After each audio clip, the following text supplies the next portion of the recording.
The first time I saw him on television after it was all over, he was bathed in the kind of soft, sanctified light usually reserved for saints or game show hosts. Dr. Matthias Corbin, my protégé, my creation, my ghost. He was being interviewed about his nomination for the Lasker Prize, the American Nobel, they called it. The reporter, a woman with unnervingly white teeth, asked him how it felt to be standing on the precipice of history. He gave that smile of his, the one I had once mistaken for humility. It was a practiced, perfect curve of the lips that didn't touch his eyes. He said, "You know, it's not about me, it's about the work. And I'm only here because I was lucky enough to stand on the shoulders of giants." The camera held on his earnest, lying face, and in that moment all I could think was, "You're not standing on their shoulders, Matthias, you're standing on my throat." If you've ever poured your entire soul into something, a project, a company, a person, only to have it ripped away and used as a weapon against you, then you know what I'm about to say. You understand that this isn't just a story about a job, it's about a life. So if you get it, leave a comment below. It just helps to know I'm not just screaming into the void. My name is Theodora, Dr. Theodora Vance. Though I don't use the title much anymore. For 30 years, my world was a laboratory, not the sterile chrome and glass boxes you see in movies. Mine was a place of organized chaos, of scrawled equations on whiteboards, of the persistent earthy smell of cell cultures and hot electronics. My field was cellular regeneration, a fancy way of saying I was trying to teach the body to heal itself, to turn back its own clock on a microscopic scale. It was my life's work, my symphony, and I had spent the last decade conducting it with a first violinist named Matthias Corbin. I found him in a graduate program, hungry and brilliant, with a raw ambition that I recognized because it was once my own. I took him under my wing, I mentored him, I trained him, I gave him my time, my theories, my data. In an effort to launch his career, to give him the footing I had struggled so hard to find, I put his name first on my papers. It was a gesture of faith, a mentor's gift. He repaid that faith by taking my final unpublished dataset, the culmination of my entire career, altering it just enough to be both groundbreaking and fraudulent, and publishing it as his own. When I discovered what he had done and prepared to challenge him, he went to the university dean. He presented my original data as a failed, flawed precursor to his breakthrough, and painted me as a bitter, jealous old woman trying to steal his thunder. He used my own work, my own meticulous records, as evidence of my incompetence. The university, eager to be associated with a rising star and a potential Lasker laureate, convened an academic tribunal. It was a joke, a star chamber. They didn't want the truth. They wanted a clean narrative. I was dismissed, my tenure revoked, for gross academic misconduct.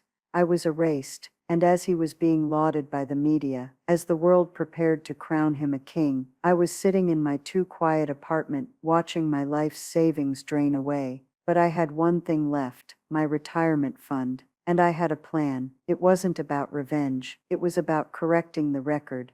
And I knew the one place, the one final, crucial gate he had to pass through to secure his prize and cement his legacy. A small, prestigious, and nearly bankrupt academic journal called the Applied Science Quarterly. So I used my retirement fund to buy it, and my first act as its silent, invisible publisher was to accept a submission from a rival lab, a paper that not only replicated my true findings, but also contained a meticulous, elegant, and utterly devastating proof that Dr. Matthias Corbin was a fraud. His reputation is about to implode, and I will be the one to light the fuse. The day they fired me was a Tuesday in April. I remember the unnatural blue of the sky, and the cherry blossoms outside the dean's window, fluffing the air with a cloying pink sweetness that felt like a mockery. Dean Alistair Finch was a man whose spine had been replaced by a jelly-filled churro. He sat behind his enormous mahogany desk, a relic from a time when deans were scholars, and not just chief fundraisers, and he refused to meet my eyes. He kept looking at a point just over my left shoulder, as if my ghost were already standing there. On his right, looking smug and sympathetic all at once, was Matthias, my Matthias.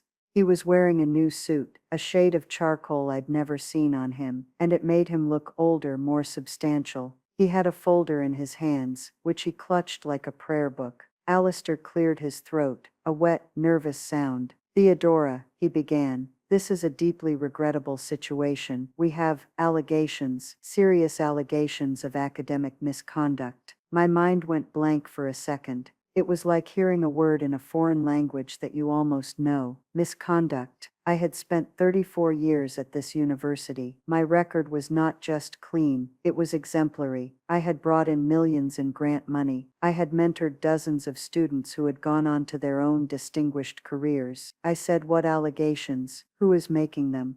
Alistair flinched and slid the folder across the desk. Matthias, a picture of sorrowful duty, said, I am, Theodora. I'm so sorry.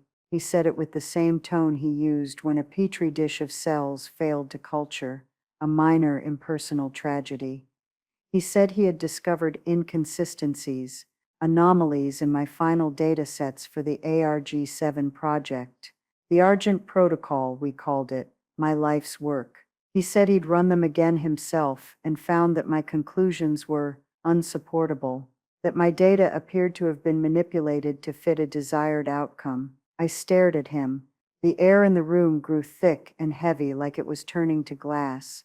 I could hear the hum of the air conditioning, the distant chatter of students in the quad, the frantic, bird-like thumping of my own heart. He was describing his own actions. He was accusing me of his own crime. I looked at the folder. Inside were printouts of my data, my beautiful, elegant data, the culmination of a decade of relentless work. But they were wrong. The cascade sequences were off by a few decimal points. The cellular decay rates were subtly accelerated. It was like looking at a photograph of your own child with the eyes of a stranger, familiar but monstrously incorrect. It was brilliant in its own horrifying way. He hadn't just stolen the data, he had poisoned it. He had created a fraudulent version that led to a dead end, a version he could now attribute to me, while keeping the pure original data for himself. I looked from the corrupted data to his face. I was searching for something, a flicker of doubt, a shadow of guilt. There was nothing, only a placid, sorrowful mask. I am a scientist. I am trained to be rational, to observe, to analyze. My emotions are tools, not masters. But in that moment, I felt a rage so pure and so cold it was almost serene. I didn't shout. I didn't cry. I simply said, this is not my data. Alistair sighed, a long, weary exhalation. Theodora, the data logs show they came from your workstation. The timestamps are all there. Of course they were. He had used my own computer, my own logins to create his forgery. He had built the cage and was now patiently explaining the mechanics of the lock. Matthias added, his voice dripping with false empathy. I think the pressure just became too much. The grants, the expectations. It happens to the best of us. That was the master stroke. Not just to frame me, but to provide a motive, a pathetic, plausible narrative of a desperate old scientist cracking under the strain. The university didn't need to prove it beyond a reasonable doubt. This wasn't a court of law, it was a matter of institutional convenience. He was the shiny future, I was the messy past. They chose the future. Alistair said my access to the labs and my university network credentials would be revoked effective immediately. Security would escort me to my office to collect my personal belongings, and then I was to leave the campus. Just like that, 34 years erased in 10 minutes. I didn't say another word. I stood up, my legs feeling strangely disconnected from my body. I looked at Matthias one last time.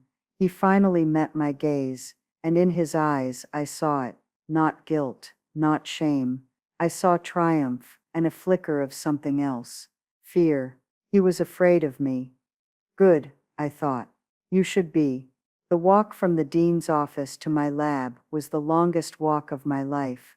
2 campus security guards, boys young enough to be my students, trailed me like I was a common criminal. People I had known for decades averted their eyes. Colleagues pretended to be engrossed in their phones. The silence around me was a physical thing, a bubble of shame. When I got to my lab, the lock had already been changed. One of the guards fumbled with a master keycard and opened the door. He said, "You have 15 minutes." My office was a small glass-walled enclosure inside the larger lab space. My life was in that room. Books stacked high, papers spilling off shelves, a photograph of my late husband, a row of dying succulents I always forgot to water. And through the glass, I could see the lab itself. My lab, my equipment, and my team. They were all standing there, frozen, watching me. Among them was Lena, a young doctoral candidate, quiet and fiercely intelligent, with eyes that missed nothing. She had been with me for 3 years. She was the best bench scientist I had ever seen. When our eyes met, hers were filled with a mixture of horror and confusion. But behind it there was something else. A flicker of defiance, a silent question. Matthias was there too, standing near the main sequencing machine, looking for all the world like a concerned leader trying to hold his team together in a crisis. He was talking to them in low, somber tones. He was already rewriting history, casting himself as the reluctant hero who had to make a terrible choice for the sake of scientific integrity. I didn't try to speak to any of them. What was there to say? I was a contamination. I packed a single cardboard box, a few personal books, the photo of my husband, my favorite coffee mug, a chipped ceramic thing that said caffeine is my co-pilot. I left the awards on the wall. I left the 30 years of research notes. I left my life's work. As I was about to leave, I looked back at Lena. I gave her the slightest nod. It was a message I hoped she would understand. Watch, listen. Remember. She nodded back, a tiny, almost imperceptible movement. And I knew. I had one person left in that building who still believed me. One person who knew the truth. The guards walked me to my car. The one who had been fumbling with the keys had the decency to look ashamed. He mumbled something about just doing his job. I didn't answer. I got into my 10-year-old sedan, the car I'd driven to this campus thousands of times, and I put the key in the ignition. For a moment I just sat there. I looked at the ivy-covered buildings, the sprawling lawns, the whole idyllic world that had just violently ejected me. I felt a strange sense of unreality, as if I were watching a movie of someone else's life. Then the numbness began to recede, and the pain flooded in. It was a physical thing, a crushing weight on my chest, a fire in my stomach. I rested my forehead against the steering wheel. The plastic was warm from the sun, and for the first time since my husband died, I wept. Not loud, theatrical sobs. Just a quiet, hopeless, steady stream of tears. It felt like my soul was leaking out of me. The days that followed were a blur of gray. I stayed in my apartment, a place that suddenly felt like a stranger's house. The silence was the worst part. For 30 years, my days had been filled with the noise of science, the hum of centrifuges, the beep of timers, the endless, wonderful debates with my students. Now there was only the hum of the refrigerator and the ticking of a clock on the wall. I stopped answering my phone. The calls were either from reporters wanting a salacious quote, or from former colleagues offering pitying, awkward condolences. Both felt like picking at a wound. I tried to fight it, of course. I hired a lawyer, a man who specialized in academic law. He was kind, but his eyes held the weary look of a man who had seen this play before. He told me the truth. My case was almost impossible. The university held all the cards. They had the evidence, manufactured as it was. They had the narrative. Matthias was their golden boy. I was a disgruntled employee. An appeal would take years and cost a fortune I no longer had. My reputation was already destroyed. The academic misconduct charge was a death sentence. No other university would hire me, no foundation would fund me. It was over. During those dark weeks, my mind kept replaying the last 10 years, searching for the moment the serpent entered my garden. When did I miss it? When did the adoring student become the calculating viper? Meeting Matthias had felt like a gift at the time. He'd been in a seminar I was guest lecturing. He was older than the other graduate students, in his late 20s, with a fierce, burning intensity. He asked questions that were sharper, more insightful than anyone else's. He stayed after class, not with the usual fawning flattery, but with a deep, almost desperate desire to understand the core of my work. He told me he'd read all my published papers, going back to my postdoctoral work. He quoted them back to me. He saw the threads, the grand design I was weaving. I was flattered. More than flattered, I was seen. My husband David had been gone for 5 years at that point. He was a historian, a man who lived in the world of books and ideas, and he had been my greatest intellectual partner. Our home was a constant joyous dialogue. His loss left a silence that I filled with work. The lab became my sanctuary, and my family. And then Matthias arrived. He had a way of looking at you, a focused intensity that made you feel like you were the only person in the world. He was a brilliant conversationalist, able to pivot from the intricacies of genomic sequencing to art history to political theory. He reminded me of a younger, hungrier version of David. That was my first mistake. I began to see him not just as a student, but as something more. A protégé, yes, but also an heir, an intellectual son. He joined my lab, and he was everything I could have hoped for. He worked tirelessly. He mastered every technique I taught him. He challenged my assumptions in ways that sharpened my own thinking. We would spend hours at the whiteboard, lost in a world of equations and diagrams, the rest of the world falling away. It was exhilarating. He filled the silence David had left behind. The first time I put his name on a paper, it felt natural, right? It was a significant but not breakthrough publication, a stepping stone. He had done a substantial amount of the bench work, and his insights had helped refine the conclusion. Standard practice would have been to list him as a second or third author, but I was so proud of him, so eager to see him succeed. I put his name first. I remembered the look on his face when I showed him the draft. Awe, followed by a profound, almost tearful gratitude. He said, "Theodora, I don't know what to say. No one has ever believed in me like this." That moment, that feeling of having changed a young person's life for the better, became a kind of addiction. It wasn't about the logic of academic credit, it was about the emotion of mentorship. It was, I told myself, a debatable but defensible choice. A good leader builds up their people.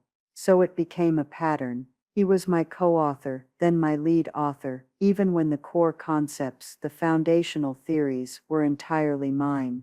I justified it to myself, and to the few colleagues who raised an eyebrow. I'm established, I'd say. My legacy is secure. It's more important to launch the next generation. I was building a dynasty, not just a career. It was a beautiful, noble lie. The truth, I can now admit, was lonelier. I was a 60-year-old widow with no children. The lab was my legacy, and Matthias was its crown prince. I needed him to succeed, because his success felt like my own. It was a deeply questionable emotional choice, a glaring blind spot I refused to see. It wasn't about revenge later. At the time, it wasn't even about him. It was about me, about my own need for a future, a continuation. I ignored the red flags. They were small at first. The way he would slightly rephrase one of my ideas in a lab meeting and present it as his own. The way he took credit for a small discovery made by a junior researcher, dismissing their contribution as mere technical assistance. I remember Lena, my quiet, brilliant doctoral student, coming to my office once, looking troubled. She had developed a new staining technique that saved us weeks of work. In the next weekly progress report, Matthias presented it as a refinement he had developed over the weekend. I saw the flash of hurt in Lena's eyes. I should have confronted him then. I should have drawn a hard line, but I didn't. I pulled him aside later and gently reminded him about the importance of giving credit. He was instantly, profusely apologetic. He said he got carried away, that he was so excited about the progress. He went to Lena and apologized to her personally, praising her work so effusively it bordered on condescending. He was so good at smoothing things over, at making you feel like you were being unreasonable for even questioning him. And I, in my foolishness, let it go. I took Lena aside and told her that in a high-pressure environment, egos can get tangled, and the important thing was that the work moved forward. I was teaching her to accept the very poison I was swallowing. The final breakthrough, the Argent Protocol, came after a long, brutal winter of failed experiments. We were trying to isolate a specific protein cascade that triggered regeneration in damaged nerve cells. For months we were stumped. Every model failed. Then one night, I was at home, unable to sleep, rereading a 20-year-old paper from a forgotten corner of biology. It was about extremophiles, creatures that live in deep-sea volcanic vents. And I saw it. A feedback loop I had never considered. It wasn't a straight chemical pathway, it was a resonance frequency, a bioelectrical signal that unlocked the protein cascade. It was the key. The whole thing. I raced to the lab in the middle of the night. I didn't even call anyone. For 48 hours, I worked in a frenzy, fueled by coffee and adrenaline. I redesigned the experiment. I reran the simulations, and it worked. The data that came off the sequencer was the most beautiful thing I had ever seen. A perfect, elegant, undeniable curve. It was the eureka moment that scientists dream of. I had done it. When Matthias and the team came in the next morning, I showed them. The lab exploded in celebration. We had done it, and in that moment of shared triumph, I used the word we, because it felt right. He hugged me, a fierce, tight hug, and whispered in my ear, "You're a titan, Theodora. A true titan." A week later, he came to my office. He said he wanted to do a final deep dive review of the raw data to look for any potential weaknesses before we drafted the paper for Nature or Science. He wanted to be absolutely certain it was bulletproof. I was so proud of his diligence, his commitment to rigor. I gave him the encrypted drive with all the raw data logs. I handed him the gun and the bullet. Weeks turned into a month after my dismissal. The initial shock wore off, replaced by a dull, chronic ache. I spent my days in a haze, reading, walking aimlessly through my neighborhood, avoiding the sympathetic gazes of my neighbors. Then, one evening, I was watching the national news, and there he was, my Matthias, being interviewed. He had announced his findings, my findings. He was an overnight sensation. The media called him the man who taught cells to remember. He was being compared to Jonas Salk, and then the anchor mentioned it. He was a frontrunner, a top candidate for the Lasker Prize for Basic Medical Research. The screen showed a picture of him, smiling, standing next to Dean Finch, who was beaming like a proud father. And that's when the grief turned to ice. It wasn't just that he had stolen from me, it was that the entire system, the very institution I had dedicated my life to, was his accomplice. They were celebrating a lie because it was profitable and prestigious. The betrayal wasn't just personal anymore, it was institutional. It was a corruption of the very ideal of scientific truth. My despair didn't just curdle into resolve, it crystallized. It became hard and clear and sharp. That night, I received an email. It was from an anonymous, encrypted address. The message was short. He's going for the Applied Science Quarterly for the final validation paper. It's the prize committee's one non-negotiable prerequisite. They see it as the gold standard for peer review integrity. He thinks it's a formality. He thinks the old guard is still in charge there. He's arrogant. It's his only weakness. I have the original data logs, time-stamped. I kept a backup, always.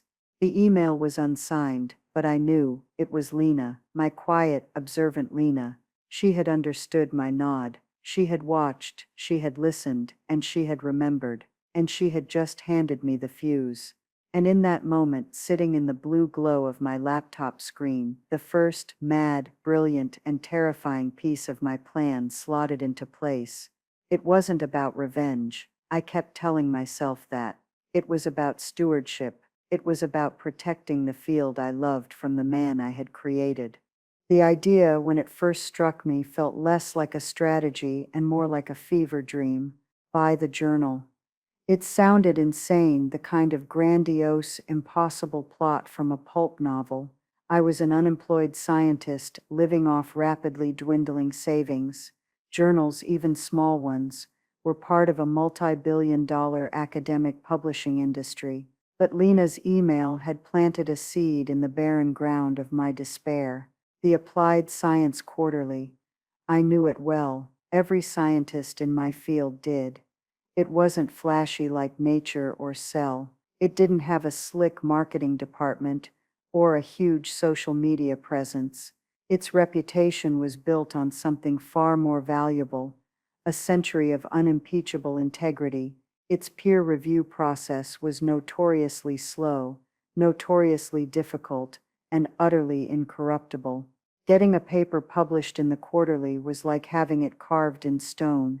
It was the final definitive stamp of approval, and as Lena had pointed out, for a prize as conservative and prestigious as the Lasker, it was a non-negotiable rite of passage.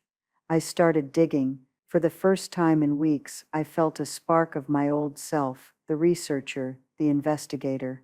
I spent 2 days in a manic fugue state, fueled by stale coffee and a burgeoning sense of purpose. I didn't look into the science. I looked into the business.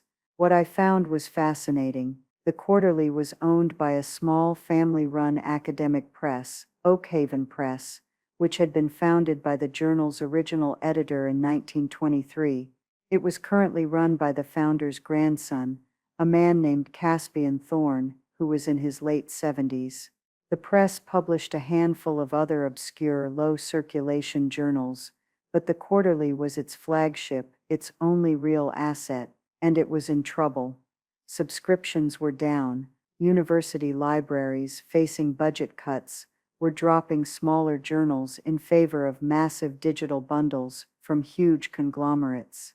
Oakhaven Press was a dinosaur, a noble, lumbering creature on the verge of extinction. It was solvent, just barely, but it was not profitable. Caspian Thorne wasn't a businessman. He was a custodian of a legacy he was struggling to maintain. He was tired. This was my opening, a vulnerability. Matthias saw the quarterly's old-fashioned stodgy reputation as a guarantee of an easy ride, assuming the old boy network would wave him through. He saw weakness. I saw a lever. The plan began to solidify, moving from the realm of fantasy to a concrete step-by-step procedure. But it required capital. A lot of capital. I sat at my dining room table, which was now covered in financial statements and printouts from investment websites, and I looked at my life's finances. I had my pension from the university, which they couldn't touch, but it was a pittance without the final years of salary to bolster it. My main asset was my retirement account, a 401k I had diligently contributed to for over 3 decades. It was a healthy sum. It was the money my husband and I had saved for a future of travel, of comfort, of security.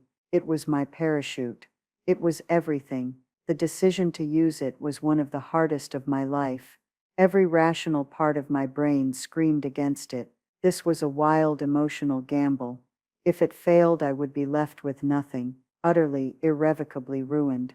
I could picture my financial advisor's face, the strained professional horror.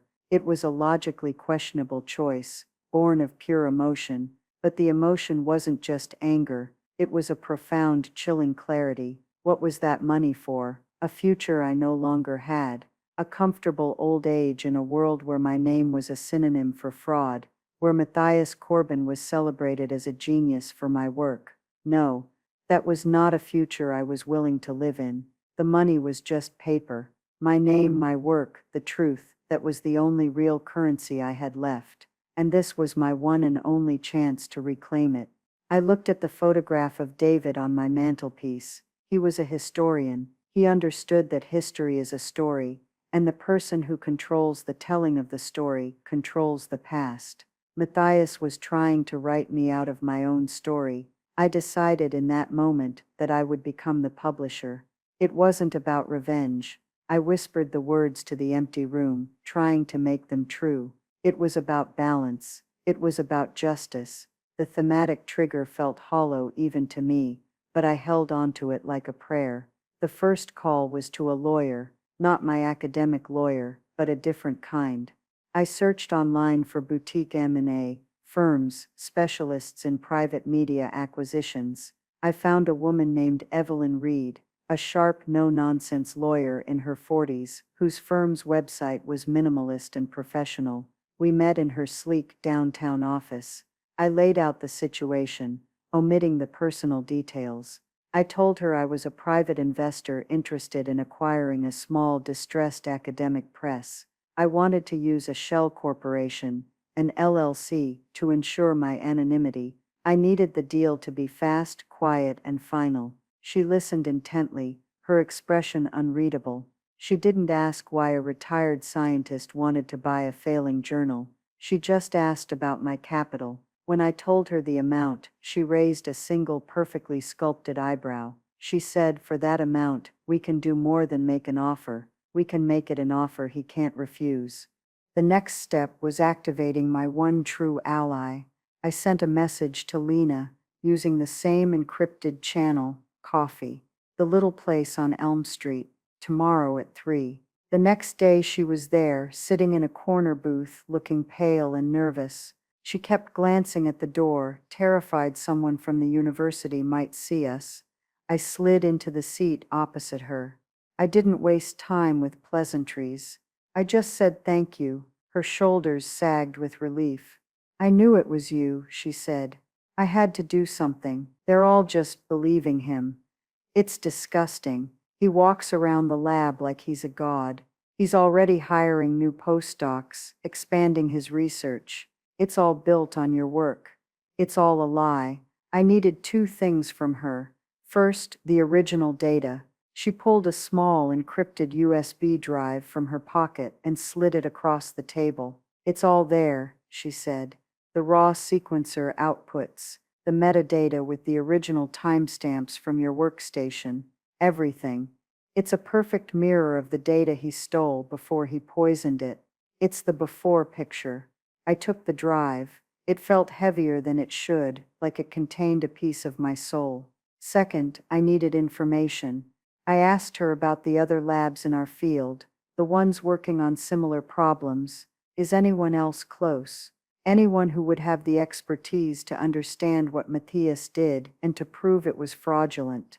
Lena's eyes lit up with a spark of her usual scientific brilliance. "Dr. Eris Thorne," she said immediately. "At Stanford. His lab is brilliant, but they've been stuck for a year on the very problem you solved. They published a paper a few months ago detailing their wall. They concluded that a direct protein cascade of the kind Matthias is claiming is a theoretical impossibility. They argued it would require a secondary catalyst, but they couldn't identify it. They're the only ones who would know instantly that Matthias's data is fake. They've already proven it can't work the way he says it does. He's built a bridge over a chasm they proved was unbridgeable. That was it. That was the missing piece. It wasn't enough for me to just expose him. That would look like sour grapes, the bitter ramblings of a disgraced mentor. The refutation had to come from a neutral, respected third party. It had to be unimpeachable. Eris Thorne, I knew his work. He was a scientist, rigorous, meticulous, and fiercely ethical. He was the perfect instrument. The negotiations for Oakhaven Press, conducted through my lawyer, Evelyn, and my newly formed shell company, Helios Manuscript Holdings LLC, took 3 weeks. Caspian Thorne was, as I suspected, tired. He was worried about his legacy, about what would happen to the quarterly after he was gone. Evelyn made him a generous offer, well above the press's market value. But the money wasn't the deciding factor. The offer came with a promise, a contractual guarantee to endow the journal with a new permanent fund to ensure its operational independence and its commitment to rigorous peer review for the next 50 years. I wasn't just buying a company, I was saving a legacy to destroy another one. For Caspian Thorne, this was a lifeline for his life's work. He saw me, or rather my anonymous LLC, as a patron of science. The irony was a bitter pill, but I swallowed it. He agreed to the sale. We signed the papers in Evelyn's office. I used a pen with my own name on it to sign the documents for a company that existed only to erase another name from history. The moment the ink was dry, I felt a profound, terrifying calm. I had just bet my entire future on a single roll of the dice. My final move before the trap was set was the most delicate.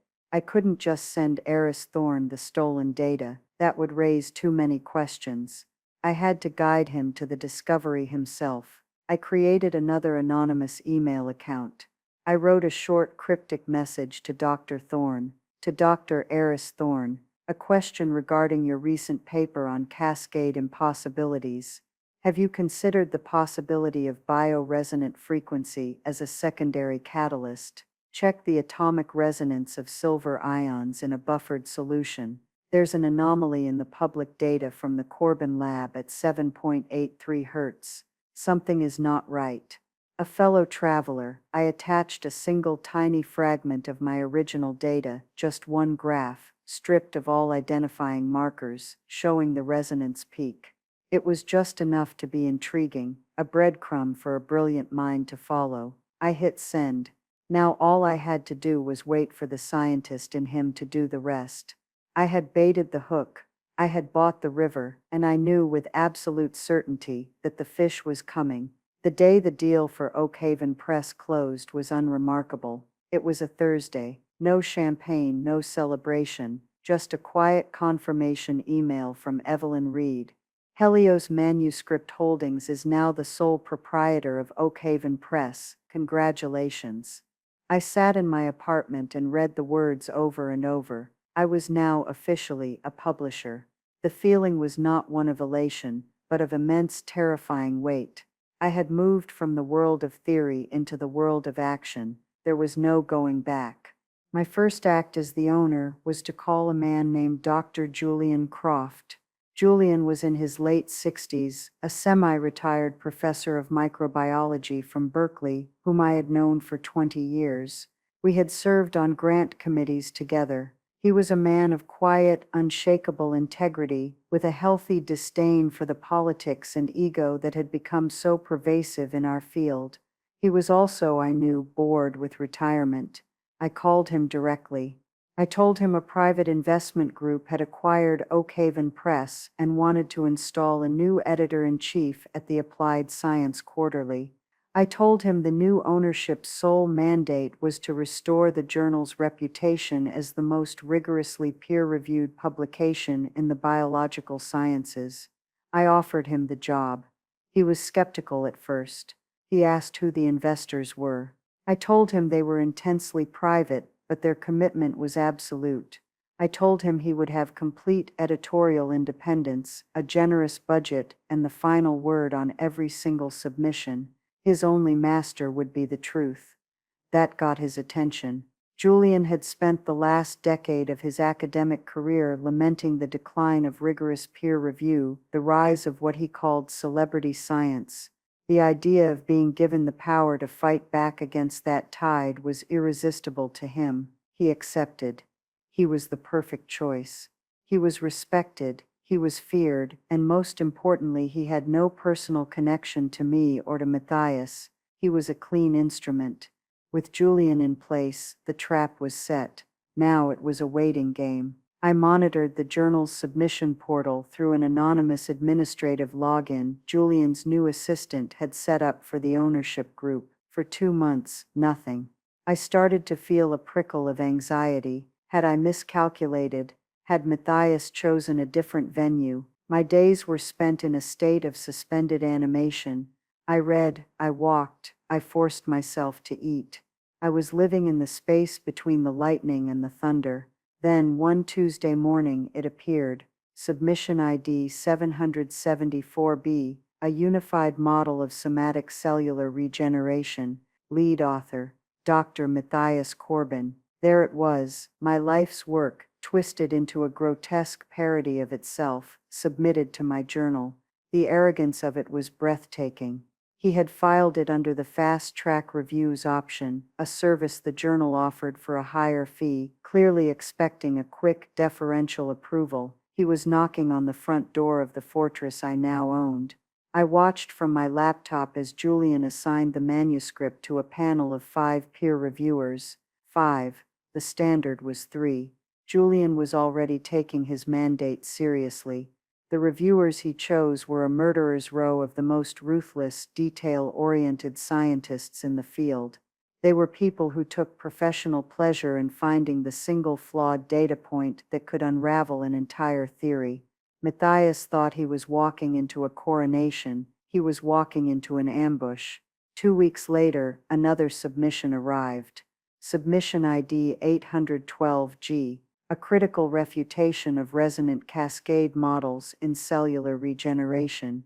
Lead author, Dr. Eris Thorne. My heart hammered against my ribs. He had taken the bait. I opened the abstract. Thorne's paper didn't just question Matthias's model, it proved conclusively why it was a biological impossibility. He had replicated my original true findings, the bioresonant frequency catalyst, and then gone a step further. He had used that discovery to demonstrate that the data Matthias had published in his preliminary announcements, the data he was now submitting to the quarterly, could only have been achieved through deliberate fabrication. It wasn't just a refutation, it was an accusation of fraud, backed by impeccable reproducible data. I had given him a breadcrumb, and he had baked a loaf of beautiful, undeniable truth. The 2 papers began their journey through the peer review process simultaneously. It was like watching 2 trains hurtling towards each other on the same track. The reports on Thorne's paper came back glowing, a landmark study, meticulous and brilliant. Will fundamentally change the field. The reports on Matthias's paper, however, were a bloodbath.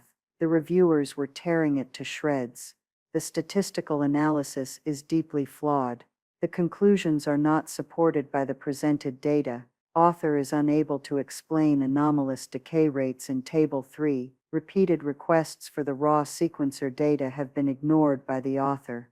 The noise began, just as I knew it would. Matthias, receiving the first round of brutal reviews, must have been stunned. He would have expected gentle suggestions for revision, not a full frontal assault on his methodology. I could picture his panic. He sent a blistering email to Julian, accusing the reviewers of professional jealousy and incompetence. He name-dropped Dean Finch and the Lasker Committee, a thinly veiled threat. Julian's response, which he dryly forwarded to the ownership's account for our records, was a model of icy professionalism. Dr. Corbin, the Applied Science Quarterly, stands by the integrity of its peer review process. Your manuscript will be judged on its scientific merits alone. Please address the reviewer's concerns or withdraw the submission. The panic escalated. Matthias started calling the university administration, complaining that the quarterly was trying to sabotage him. I learned from a still loyal contact in the administration office that Dean Finch had made an awkward, blustering call to Julian Croft. Finch had tried to apply pressure, speaking of the university's prestige and the importance of Dr. Corbin's vital work. Julian had apparently listened patiently and then said, "Mr. Finch, are you suggesting I should compromise the integrity of my journal for the sake of your university's public relations? I believe this conversation is over." Then he hung up. The old levers of power were failing. Matthias was pulling strings, but the strings were no longer attached to anything. He was used to a world of politics and influence. I had dragged him back into a world of facts, and he had none. The silence of my strategy was becoming a deafening roar in his world. He was trapped in a soundproof room, screaming at the top of his lungs, and no one could hear him. The power shift didn't happen in a single dramatic moment. It was a slow-motion collapse, like a building giving way in stages. First the groaning of stressed metal, then the cracking of the foundation, and finally the inevitable implosion. The first cracks appeared within the invisible college of the scientific community. Peer reviewers, bound by confidentiality, are not supposed to talk, but they do. Whispers began to circulate at conferences and in university hallways. Rumors that Corbin's big paper was in trouble, that the data was soft, that the legendary heiress Thorne was about to publish something that would turn the field on its head. The clients in my world aren't the people who buy a product, they are the people who bestow legitimacy. The funding bodies, the prize committees, the other elite scientists who collectively decide what is true, and they began to back away from Matthias. It started subtly. A major philanthropic foundation that had pledged a massive grant for the new Corbin Institutes at the university sent a polite email asking for a delay in the final paperwork, pending the publication of his full peer-reviewed data. The Lasker Prize Committee, a notoriously cautious and conservative body, sent a quiet inquiry to Dean Finch, noting that Dr. Corbin's nomination would remain provisional until his work cleared the final hurdles of validation. The exodus had begun. It wasn't a stampede, it was a quiet, orderly retreat from a position that was about to be overrun. The moment of truth came in the form of a phone call from Julian Croft. His voice was grim, but held a note of righteous satisfaction. "I'm calling about 2 submissions," he said, getting straight to the point. "Corbin's and Thorne's. I'm legally obligated to inform the ownership group of a potential ethics breach." He laid it out. Corbin's paper had failed peer review spectacularly. The author had refused to provide raw data and had responded to the reviewers' critiques with threats and ad hominem attacks. Thorne's paper, on the other hand, had passed with flying colors, and Thorne's paper explicitly and convincingly accused Corbin of scientific fraud. "My duty as editor is clear," Julian said, his voice hard as steel. "I'm rejecting Corbin's paper, and I'm accepting Thorne's. It will be the lead article in our next issue. I just wanted you to be aware. This is going to be a bombshell." I thanked him for his diligence and told him to proceed. I hung up the phone, my hand trembling slightly. The fuse was lit. The chain reaction was now irreversible. It was only then that Matthias must have finally understood what was happening. He must have done the research he should have done months ago. He would have looked up the records for Oakhaven Press, found the name of the shell company, Helios Manuscript Holdings, and with a dawning, sickening horror, made the connection. Helios, the Greek god of the sun, the bringer of light. He would have understood the cruel poetry of it. He finally found my number. I don't know where he got it. I was sitting in my study, watching the sunset paint the sky in shades of orange and purple, when my phone buzzed with an unknown number. I answered. "Theodora." His voice was tight, strangled. He sounded smaller than I remembered. "It was you. The journal. You bought the journal." I said nothing. I let the silence stretch, a vast, empty space for his panic to fill. "What do you want?" he demanded, his voice cracking. "Is this what this is about? Money? You want money? I can get you money. The grant is huge. I'll give you whatever you want." He was bargaining, throwing things at me he thought had value. Or is it credit? "You want your name on the paper? Fine, we'll put your name on it. First author. I'll tell everyone you were my partner all along. We can fix this, Theodora." He didn't get it. He was so trapped in his own world of ego and ambition that he couldn't comprehend a motive outside of it. He thought I was like him. He thought my goal was to get what he had stolen. He couldn't understand that my goal was to prove it was worthless. "This is insane," he continued, his voice rising to a frantic pitch. "You're destroying my career. You're destroying everything. You're threatening to sue me. Is that it? Because my university has better lawyers than you. I promise you that. This is tortious interference." The threat was pathetic. My lawyer, Evelyn, had already prepared for this. The journal's rejection of his paper was based on an impeccable, fully documented peer review process. A lawsuit would be laughed out of court, and the discovery process would unearth the very fraud he was trying to hide. I let him exhaust himself. I listened to the threats, the pleading, the justifications, the rage. When he finally ran out of breath, there was only the sound of his ragged, desperate breathing on the line. Then I spoke. My voice was calm, quiet, and clear. It was never about getting my name on the paper, Matthias, I said. It was about the data being true, and it isn't. He started to say something, but I cut him off. You once told an interviewer that you stood on the shoulders of giants. You were wrong. You stood on my work. And you assumed it would never move, but it did. I took a breath. Dr. Eris Thorne's paper, the one that proves you fabricated your data, has been accepted for publication in the Applied Science Quarterly. It will be online in 48 hours. Congratulations on your success, Matthias. And then I hung up. I blocked his number. The power shift was complete. He had nothing left to offer me, nothing left to threaten me with. He was a ghost, waiting for the dawn. The final confrontation wasn't a shouting match in a boardroom, it was the quiet hum of my finger clicking a mouse. 2 days after my call with Matthias, the Applied Science Quarterly's new issue went live. Julian had chosen a stark, simple cover, a black background with plain white text. It read, "A formal refutation of the Corbin model of cellular regeneration, Eris Thorne et al." There was no imagery, no fanfare. It was an epitaph. I didn't need to check the news sites or the industry blogs. I could feel the shockwave emanate from that single publication. It was an earthquake in the quiet, cloistered world of academic science.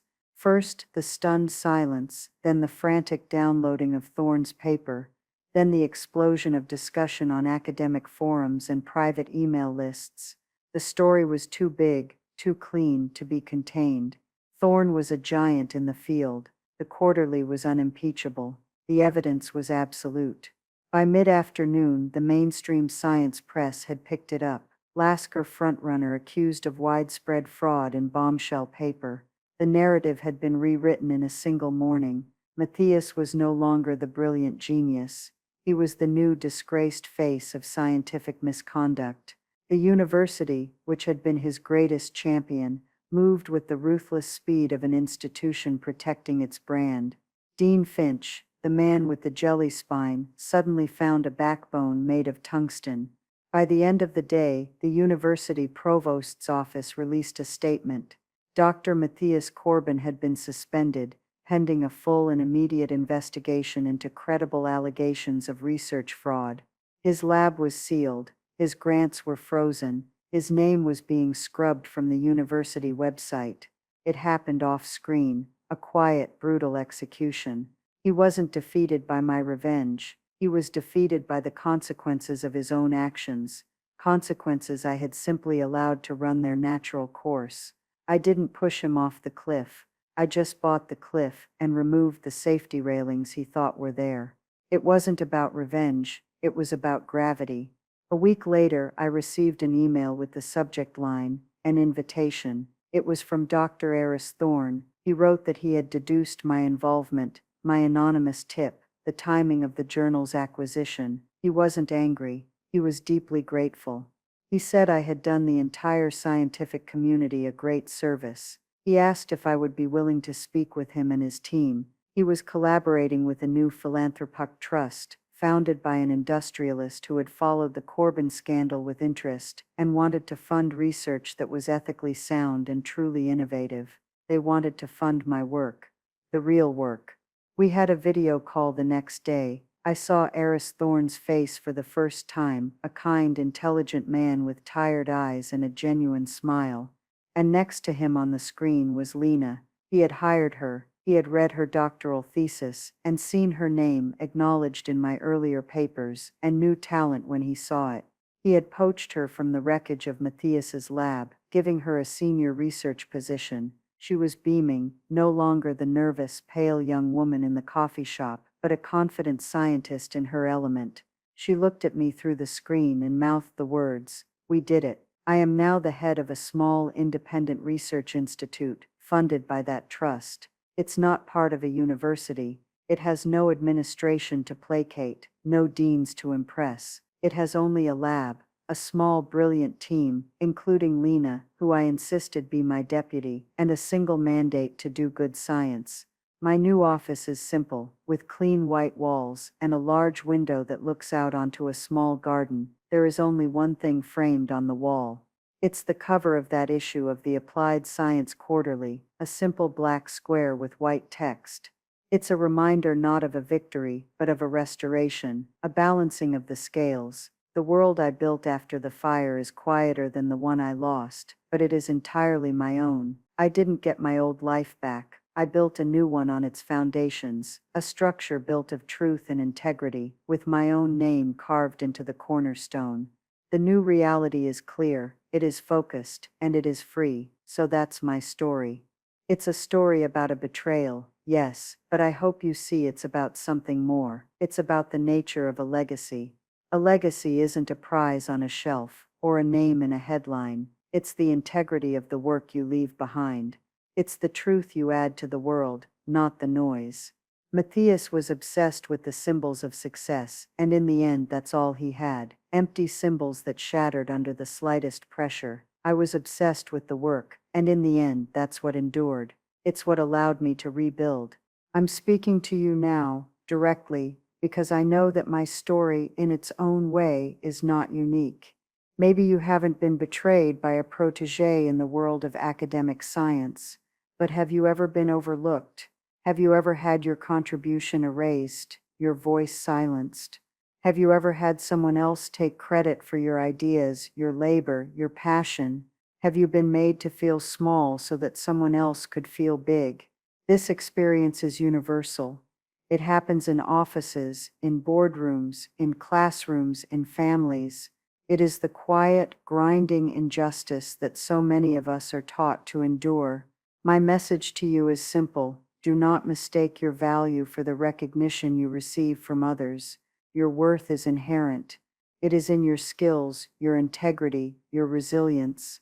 The systems we operate in are often flawed, run by people who value politics over performance and optics over truth. But you have a choice. You don't have to play their game. You can build your own. It might not be as dramatic as buying a journal, but you can build your own network. You can build your own reputation based on trust and competence. You can build your own definition of success. And looking back on it all, I can say with certainty that it was never about revenge. Revenge is a hot, messy, emotional fire. My path was cold and it was calculated. It was about restoring order to a system that had fallen into chaos. It was about ensuring that the truth, no matter how deeply it is buried, is a persistent and powerful force. And eventually, it always finds its way into the light. If this story resonated with you, if you've ever felt like your voice was drowned out, let me know in the comments below. Sharing our stories is how we know we aren't screaming into the void. It helps to know we're not alone. Please, like this video if it brought you any value, and share it with anyone you think might need to hear this message. And of course, hit that subscribe button for more stories about reclaiming your power and rewriting your own narrative. Thank you for listening.